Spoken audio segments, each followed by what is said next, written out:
Hi, this is Mike Tierney of Data Not Distress, and in this video I'd like to answer the question, how do virus avoidance strategies cause more deadly airborne disease?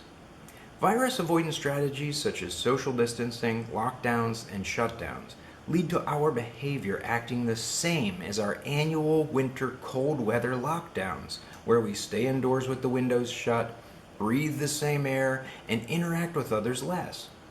This behavior leads to a soaring level of deadliness every single cold season, every single year, which then immediately plummets once we reopen in the spring.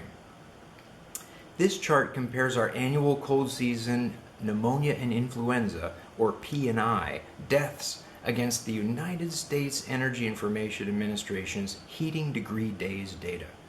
Heating degree days show the extent to which the United States experienced cold temperatures below 60 Fahrenheit, which will show when the heaters are on, the windows are shut, and to a large extent, when people are staying indoors because it is too cold to go outside.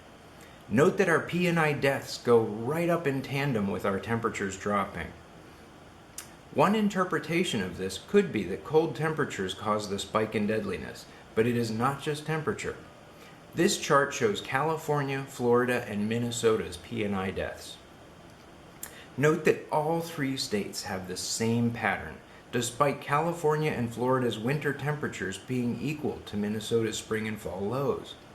To Californians and Floridians, this is still cold enough to have people in all those states in winter lockdown behavior.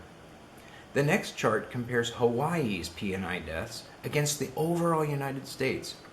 Hawaii's record low temperatures in the most populated areas by the coast are around 50 degrees Fahrenheit.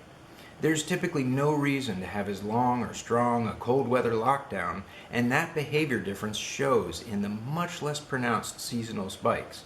Their patterns are much more random.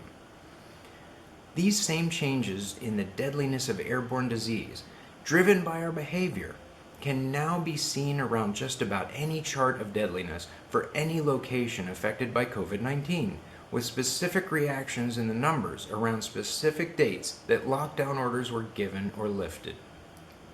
Florida is a great example of a state where deadliness had reached an all-time low around April 1st, when a lockdown order was given.